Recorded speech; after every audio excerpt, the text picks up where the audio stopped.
And then finally, on the vaccine, Andy Slavitt talked about the idea of a vaccine passport in the COVID briefing this morning. He said it's primarily going to be spearheaded by the private sector, but what's the president's position on whether, once the vaccine is more readily available, businesses should be able to tell employees who don't want to get the vaccine for whatever reason that they can't come back into the workplace, or that airlines could reject people from getting on the plane if they have decided not to get a vaccine? Well, we're going to provide guidance, just as we have through the CDC.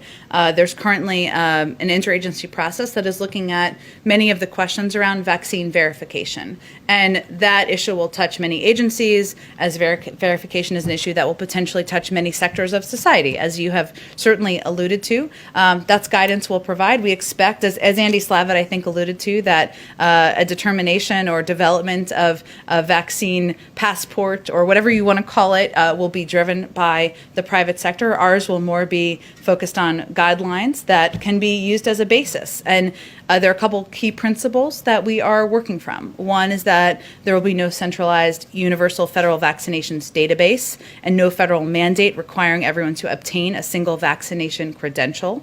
Second, we want to encourage an open marketplace with a variety of private sector companies and nonprofit coalitions developing solutions. And third, we want to drive the market toward meeting public interest goals. So we'll leverage our resources to ensure that all vaccination credential systems meet key standards, whether that's universal accessibility, affordability, availability, both digitally and on paper. But those are our standards. It's currently going through an interagency process. We'll make some recommendations, and then we believe it will be driven by the private sector. And when do you anticipate those guidelines will come out? I don't have a timeline to provide you at this point, but it's obviously something we're working through, and we want to provide that clarity to the public.